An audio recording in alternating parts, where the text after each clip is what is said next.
So let's dive right into it. For this first part is going to be preparation and planning, and I broke this down into 5 easy steps. Number 1 is going to be assessing your readiness. Number 2 is going to be getting pre-approved. 3, saving for your down payment and closing costs. 4, understanding your options. And then number 5, assembling your team.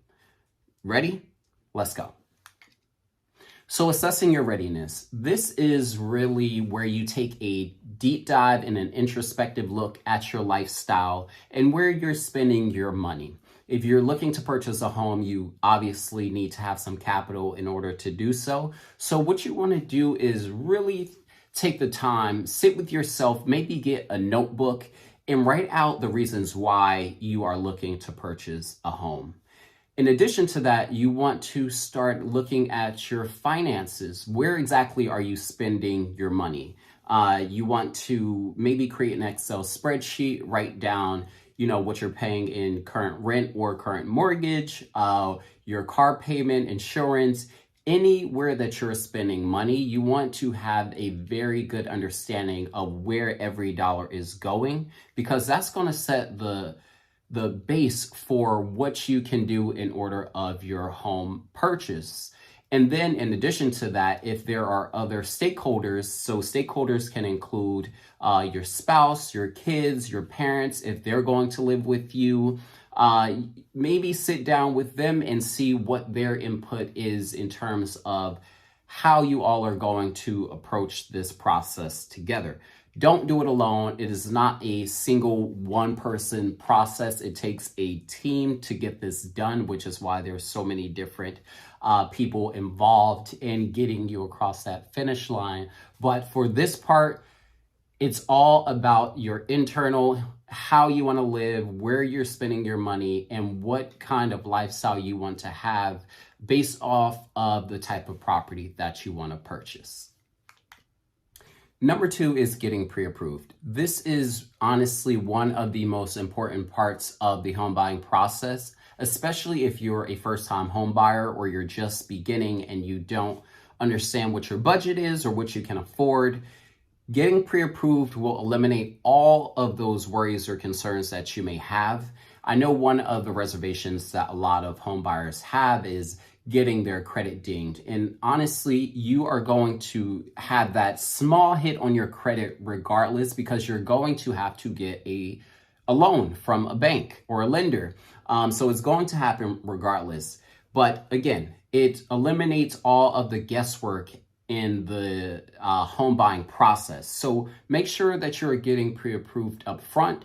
And not only that, if you are when you're working with your real estate agent, for me specifically, I recommend a local lender who is actually number 3 nationwide, but they focus specifically here in the Hudson County area. They are very known, well known by other agents, by other entities that factor into getting the offer approved.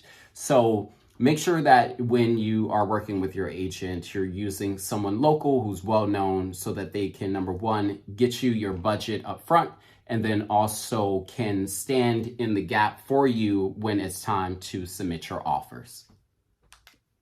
Number 3 is going to be saving up for your down payment and your closing costs. So for your down payment, you want to save up or aim to save up 20%. The reason that it's 20% is because if you put down 20%, you can avoid something called a PMI. A PMI is a private mortgage insurance, which goes towards the lender just in case the borrower defaults on the loan. So it's essentially covering the lender in case you don't pay the money that you said that you would pay them. But there are other factors into that down payment and other loans that do not require homeowners to save up that 20%, such as the FHA loan, which is for first-time home buyers. The down payment for those are much cheaper, but again, you will have to get that PMI. For the closing costs, typically it is around 2 to 5% of the purchase of the property. So if you're purchasing a $100,000 home, you want to save anywhere between $2,000 to $5,000 to cover your closing costs. And the closing costs will include things such as your attorney's fees, your broker's fees. There's a group of fees that I can go over in another video, but it is the fees that it costs to transfer the property from the seller to you, the buyer. Number 4, you want to make sure that you're doing your research on the different loan options and mortgage options.